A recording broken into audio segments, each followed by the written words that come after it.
할렐루야. 오늘도 굿 TV에 함께 하시는 여러분들을 예수님의 이름으로 사랑하고 축복합니다. 하나님께서는 우리들에게 구원의 길을 열어주셨으니 예수를 믿음으로 말미암아 구원이 있다는 사실을 알려주고, 그 구원은 육의 구원을 뛰어넘어 영혼의 구원이 있음을 말해줍니다. 그래서 베드로 사도는 베드로전서 1장 9절 말씀을 통해서 믿음의 결국은 영혼의 구원이라고 말합니다.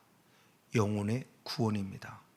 그러면 예수를 믿을 때 무엇을 믿는 것이고 어떻게 믿을 때 구원을 얻는 것인가, 이 사실에 대해서 사도 바울이 좀 더 집중적으로 성경을 통해서 가르쳐주고 있으니, 로마서 10장 9절의 말씀에 믿음이란 먼저 입으로 예수를 주로 시인하는 것이고, 마음으로는 예수님께서 죽었다가 살아나신 것을 믿는 것입니다. 이 믿음이 구원을 얻게 되는 귀한 것임을 성경은 말씀하고 있어요. 그러면서 또한 사도 바울은 역시 이 믿음을 내가 믿었다가 아니라 하나님의 은혜임을 강조하고 있으니, 에베소 2장 8절의 말씀에 은혜로 인하여 믿음으로 말미암아 구원을 얻었으니 이는 하나님의 선물이라. 은혜가 주어로서 은혜로 인해서 믿어지는 은혜로 구원을 얻었다는 말씀을 계속 상기시켜줘요. 그러니까 하나님의 선물이에요. 내가 잘 믿었다가 아니라는 겁니다. 우리는 이 사실을 잊지 않아야 구원의 감격 안에 설 수 있을 것입니다. 그럼 이렇게 하나님의 은혜로 인하여 구원을 얻었으면 그냥 구원 얻었도록 끝나냐? 아니다. 그 다음 단계로 나가야 되니, 사도 바울은 계속 이어서 로마서 10장 10절의 말씀에 계속하여 마음으로 믿고 입으로 시인할 때 구원에 이른다라는 말씀을 통해서 구원에 이르러야 할 것을 말씀하고 있어요. 이 구원에 이르러야 한다는 이것이 오늘 신앙생활하는 우리들의 과정입니다. 그래서 사도 요한은 요한일서 3장 2절 말씀에 지금은 하나님의 자녀라고 말했지만 아직이라고 표현하면서 예수님의 나타나실 때가 돼야 아직이라는 부분이 이루어짐에 대한 부분을 우리에게 알려주고 있어요. 바로 이 부분의 모습입니다. 아직이란 단계 속에서 내가 어떻게 살아가야 할 것에 대한 부분을 가르쳐주고 있죠. 그것이 지금 과정 속에 있는데, 그 과정 속에 살아가는 것이 뭐냐? 믿음을 지키는 영성이에요. 그래서 사도 바울은 역시 디모데후서 4장 7절과 8절 말씀에 보니 믿음의 선한 싸움을 싸우고 나의 달려갈 길을 마치고 믿음을 지켰다라고 표현해요. 왜? 8절의 말씀에 의의 면류관 때문이다 라고 말하며, 구원을 얻은 우리는 그 은혜 속에서 믿음을 지키기 위한 영성 가운데 영적 싸움의 필요성을 얘기를 했고, 그래서 영적 싸움은 선택이나 필수이니 그 영적 싸움을 싸우는 궁극적인 목적은 의의 면류관, 천국, 하나님의 나라 때문임을 성경 분명히 말씀하고 있어요. 예수님께서도 마태복음 12장 28절에 말씀하기를, 성령을 힘입어 귀신을 쫓아내는 것은 하나님의 나라가 이루어졌느니라. 하나님의 나라 때문에 싸운다고 말씀하고 있어요. 단순히 병 고치는 차원을 뛰어넘고 어떤 문제 해결을 위해 뛰어넘는 영적 싸움, 영혼의 구원, 하나님의 나라 때문에 싸운다는 사실을 가르쳐 줍니다. 이렇게 예수를 믿는다는 말을 또 다른 말로 표현하면, 사도 요한은 요한복음 17장 3절의 말씀에 영생은 유일하신 참 하나님과 그의 보내신 자 예수 그리스도를 아는 것이다 라고 말씀을 통해서 믿는 것이 곧 아는 것이고 아는 것이 곧 믿는 것임을 말씀해요. 맞아요. 내가 이 땅에서는 하나님을 알고 믿습니다. 예수님을 알고 믿습니다. 그래서 구원을 얻습니다. 그 대표인 인물이 아브라함입니다. 그래서 창세기 15장 6절에 아브라함이 여호와를 믿으니 의롭다 여기심을 받았다라고 말씀한 이 신칭의, 즉 의롭다 여기심을 받는 은혜를 힘었어요. 그래서 하나님을 알아요. 감사하죠. 그런데 마지막에는 하나님이 나를 알아주셔야 돼요. 그럼 나의 무엇을 보고 하나님이 나를 아실까요? 마태복음 7장 20절에 열매를 보고 너희를 알리라고 말씀해요. 내가 이 땅에서는 하나님을 알고 믿어서 구원을 얻었으면 마지막 때는 하나님의 나를 알고 싶어 하는데 열매를 볼 때 나를 알게 된다고 표현해요. 그래서 하나님은 아브라함을 알고 싶었어요.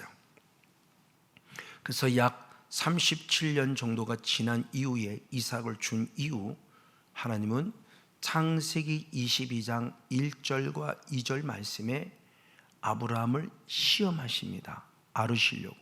어떤 시험하느냐? 내 아들 이삭을 번제로 드리라는 충격적인 말씀을 하십니다. 하나님은 분명히 창세기 15장 5절에 하늘의 별과 같이 축복하시겠다고 약속했는데 이제 기껏 이삭 하나 주셨어요. 그리고는 달라고 해요. 얼마든지 저 같은다면 하나님 앞에 반항할 수 있을 거예요. 뭐예요? 하늘의 별과 같이라고 그랬으니 둘 이상은 줘놓고 하나를 달라면 그래도 드릴 텐데 이제 기껏 하나 줘놓고 달라고 합니까? 라고 항변할 수 있을 때 바로 이것이 하나님의 내 본질을 알고 싶어하는, 주님이 알고 싶어하는 시험이라는 거예요. 신앙생활의 연륜이 쌓아지면 쌓아질수록 주님이 나를 알고 싶어요. 그래서 내가 원하지 않는 시험거리가 올 수 있어요. 그럼 이때 아브라함은 어떻게 하느냐? 당당히 그는 절대 묻지도 않고 주님 앞에 순종하여 아들을 번제로 드리러 올라갑니다. 그때 드디어 하나님께서 창세기 22장 12절의 말씀에 이제야 네가 나를 경외하는 줄 알았다고 표현하며 하나님 스스로를 축복합니다. 최소 못해 약속한 지 25년 만에 아들을 낳았고 그 아들을 12살 전으로 생각해서 번제로 드릴 때가 되었다 한다면 최소 못해 37년이고 그 이상이 됐을 것 같은 생각이 들어요. 그랬을 때 이제야, 창세기 15장 6절 이후에 이제야 네가 나를 알았다는 축복을 주는 내용을 통해 보면서 반드시 주님을 알고 싶어 한다고 하는 사실이에요. 그럼 더 중요한 것은 하나님의 열매를 보고 나를 아신다고 했는데 그럼 열매를 언제 찾을까라는 부분입니다. 이 말씀은 요한복음 15장 16절의 말씀에 내가 너에게 열매를 맺게 하고 항상 열매를 맺게 하신다라고 표현합니다. 하나님이 우리들에게 열매를 맺게 해주신대요. 그리고 항상 맺게 해주신다라고 그래요.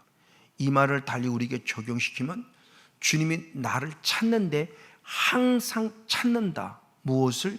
열매를. 하나님이 주시고 반드시 찾는다고 성경은 말씀하고 있다는 사실입니다. 그래서 이 항상이라는 때를 우리는 알 때 내 때가 아니라 하나님의 때라고 하는 것을 알게 돼요. 내가 원하는 때 이겁니다 라고 아니라 하나님이 주셔놓고 하나님이 원하는 때 달라고 할 때 네 여기 있습니다 라고 하는 이 귀한 것이, 그래서 이 항상이라는 때가 크로노스라는 우리의 시간이 아니라 하나님의 주신 카이로스라는 하나님의 시간이에요. 대표적으로 요한계시록 1장 3절의 말씀에 하나님께서 이 요한계시록의 말씀을 읽어라 그리고 들어라 지키는 자가 복있다. 왜? 때가 가까움이라. 하나님의 때입니다. 그때를 카이로스라는 하나님의 시간이요, 그때에 우리를 부른다고 하는 부분이니까 항상이라는 부분은 우리는 언제인지 몰라요. 하나님이 원하시는 시간이요, 그 때를 우리는 기다리면서 항상 준비되어 있어야 돼요. 그래서 대표적으로 마태복음 24장 44절의 말씀에 항상 예비하고 있어라. 왜? 생각지 않은 때 인자가 오리라면서 하나님의 시간에 오시기 때문에 우리는 늘 준비된 영성, 하나님은 늘 찾기 때문에 준비된 영성을 가지게 될 것을 말해요. 그런 대표적인 예가 오늘 본문의 말씀 마가복음 11장 바로 주신 말씀의 11절로부터 말씀에 기록되는 내용이에요. 예수님의 마지막 이제 십자가 죽으시를 약 일주일 전쯤을 앞두고 6월절을 맞은 어느 한 날을 보여줍니다. 예수님이 베다니에서 이제 예루살렘의 성에 들어갔다가 다시 나오십니다. 입성하셨다가 환영을 받고, 그리고 그 다음날 다시 예루살렘의 성에 들어갔는데 마가복음 11장 12절의 말씀에 보니 예수님이 시장하셨더라 그래요. 그래서 무언가 드셔야 되는데 그때 마침 예수님 앞에 무화과 나무가 있었어요. 풍성한 잎을 가진 무화과 나무가 있었기 때문에 그 무화과 나무에 반드시 열매가 있으라고 생각하고 찾아갔는데 막상 열매가 없었던 거예요. 그래서 마가복음 11장 13절의 말씀에 열매가 없는 모습을 보았을 때 주님의 답이 뭐냐? 무화과의 때가 아니다 라고 말씀해요. 무화과 때가 아니기 때문에 열매 없는 거 당연한 거죠. 근데 그 다음에 더 놀랄 말씀은 마가복음 11장 14절의 말씀에 그 무화과 나무를 열매가 없다고 저주를 해요. 너는 영원토록 열매를 맺지 못할 것이라고 저주를 하고, 그 결과가 마가복음 11장 20절의 말씀에 예루살렘 성에 들어갔다가 다시 나와서 그 다음날 또 예루살렘 성에 들어갔는데 깜짝 놀랄 것은 어제 저주한 무화과 나무가 바짝 말라 있더라라는 모습을 보게 돼요. 그러면서 우리는 충격을 받습니다. 왜 충격을 받느냐? 무화과의 때가 아닌데 열매를 찾은 것도 이해가 안 되는데, 때가 아닌데 열매를 찾다가 열매가 없자 저주까지 해요. 상상할 수 없는 일이에요. 우리가 보통 이치상 따지면 예수님의 평상시의 모습과 전혀 다른 모습을 보여주고 있어요. 우리가 이걸 어떻게 해야 될 것인가? 하나님의 깊은 메시지가 있죠. 자, 이 상황에 대해서 저도 이해할 수, 우리 대부분이 이해할 수 없어요. 그럴 때 대표적인 인물이 우리가 잘 알고 있는 슈바이처 박사. 슈바이처는 목사님이기도 합니다. 의사이기도 하고요. 그가 이런 책을 썼습니다. 역사적 예수를 찾아서라는 책을 썼는데, 그 책을 쓸 때 마가복음 11장은 본문의 말씀을 해석을 이렇게 했습니다. 예수님이 십자가의 죽으심을 앞두고 너무너무 큰 스트레스를 받았기에 히스테리를 부렸으니 이성을 잃고 저주했다라고 말하는 전혀 상상할 수 없는 모습으로 설교를 했고, 그것을 역사적 예수를 찾아낸 사람에게 기록되어 있어요. 이건 더 우리가 이해할 수 없어요. 근데 또한 1950년도에 노벨 문학상을 받은 한 사람이 있으니 베틀란트 러셀이라고 하는 사람입니다. 그가 죽기 전에 이런 책을 썼습니다. 나는 왜 기독교인이 아닌가라는 책을 썼는데, 내가 기독교인이 되지 않은 이유의 한 예를 오늘 본문의 예를 들면서, 예수님은 신인데 어떻게 신이 때를 모르느냐? 그리고 때를 모르는 것도 문제지만 내 마음에 안 든다고 어떻게 신이 그 나무를 저주하느냐? 나는 이런 예수님을 믿고 싶지 않다고 말하며 한 예를, 내가 기독교인이 안 된 이유에 대한 부분을 예수님께 전가시키면서 이렇게 설명하고 있다고 합니다. 참 아이러니예요. 이럴 때 주님 우리에게 주시는 말씀이 있어요. 마태복음 22장 29절의 말씀에 너희가 성경도 알지 못하고 하나님의 능력도 알지 못함으로 성경을 오해하고 있고 하나님을 오해하고 있다는 아주 좋은 말씀을 주고 있습니다. 저도 알지 못했고 우리 모두가 알지 못했어요. 바로 이런 부분 안에서 그러면 이 마가복음 안에만 있는 이 무화과의 때가 아니라고 하는 이 메시지는 무엇을 말할까요? 더 의미 깊은 의미심장한 그런 하나님의 영적인 메시지는 나중에 때가 되면 좀 살펴보도록 하겠고, 오늘 본문에 살펴보길 원하는 것은 이스라엘 사람들이 사용하는 언어를 우리가 한번 생각해 봐야 될 것 같아요. 일반적으로 말할 때 무화과 나무는 테에나라는 단어를 사용합니다. 그런데 일반적으로 사용하는 테에나라는 단어뿐만 아니라 무화과 나무에 열리는 첫 열매가 있어요. 그 첫 열매를 사용할 때는 파게라는 단어를 사용해요. 여러분도 아시겠지만 류모세 목사님이 쓴 열린다 성경을 보면 아주 자세하게 설명되는 내용입니다. 그런 대표적인 말씀이 아가서 2장 13절의 말씀에 무화과 나무에는 푸른 열매가 익었다 그랬을 때 무화과 나무는 태나는 단어를 썼고 푸른 열매라고 했을 때 그 푸른 열매는 파크라는 언어를 썼어요. 바로 이를 통해서 태나라 부르기도 하고 파그라고 부르기도 하고 파게라고 부르기도 하는 것을 빨리 이치를 생각할 수 있습니다. 그러면 이건 역시 이스라엘이 좀 기후, 역사를 좀 알아야 돼요. 기후를 1년을 살펴봤을 때 우리 태양력으로 이해하면 좀 더 쉽겠습니다. 태양력이 한 11월부터 2월까지를 성경에서는 겨울이라고 그래요. 겨울. 근데 그 겨울의 때는 우리는 눈이 내리지만 그날은 우기예요. 비가 그나마 오는 때예요. 우리나라보다 절대 비가 많지는 않지만 그나마 겨울 때 비가 내려요. 그래서 겨울이라고도 하고 우기라고도 합니다.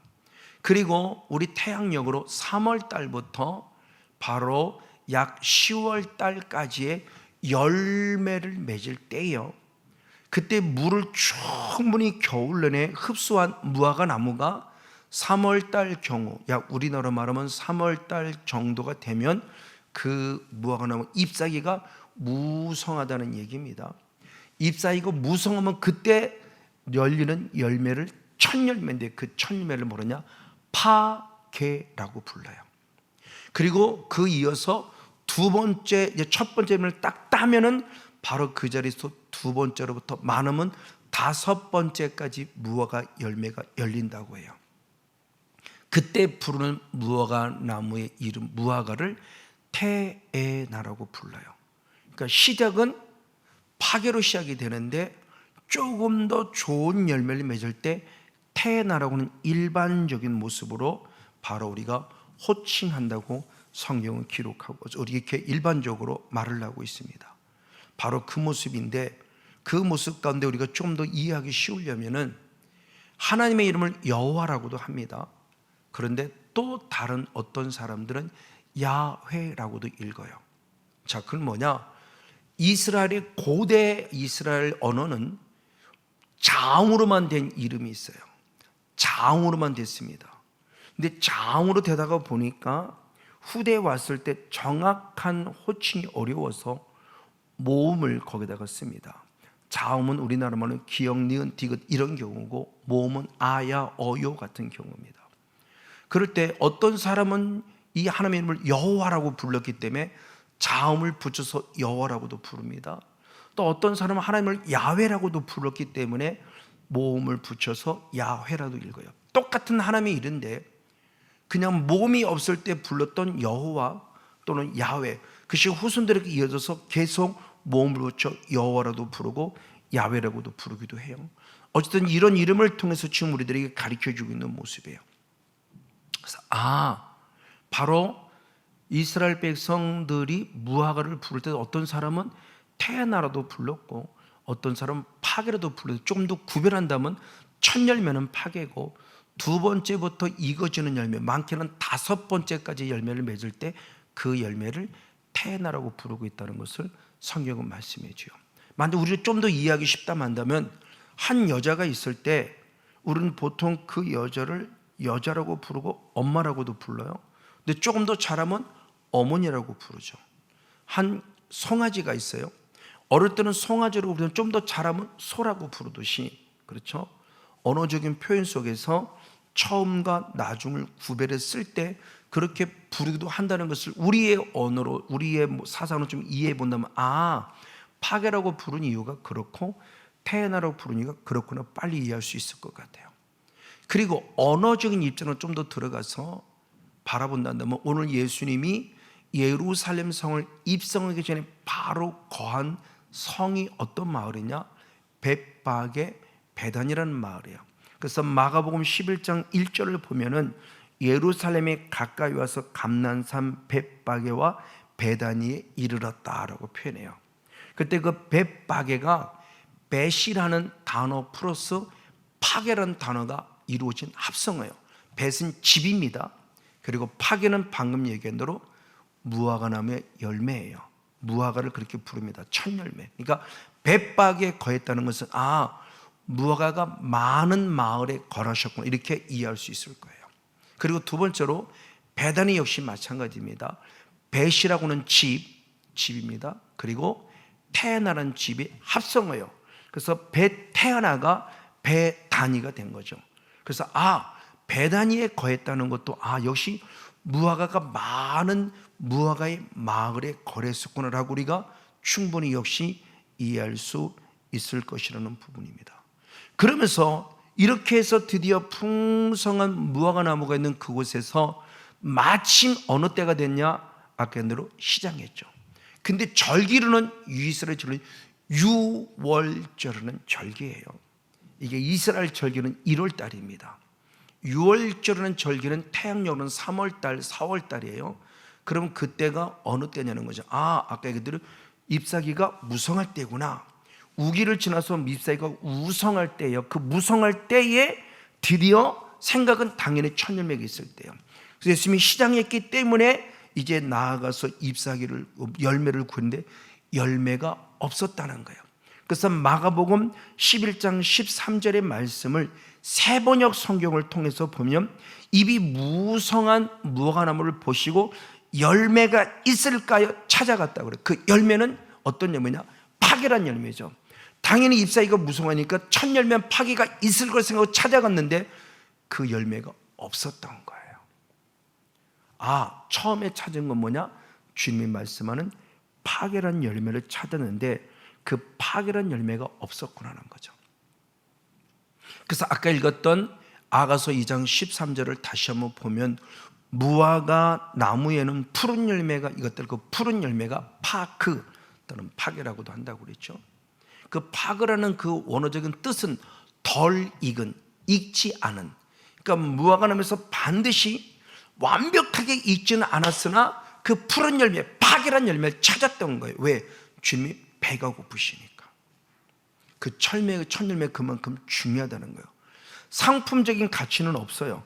근데도 주님은 찾으셨어요. 이게 바로 항상이라는 때입니다.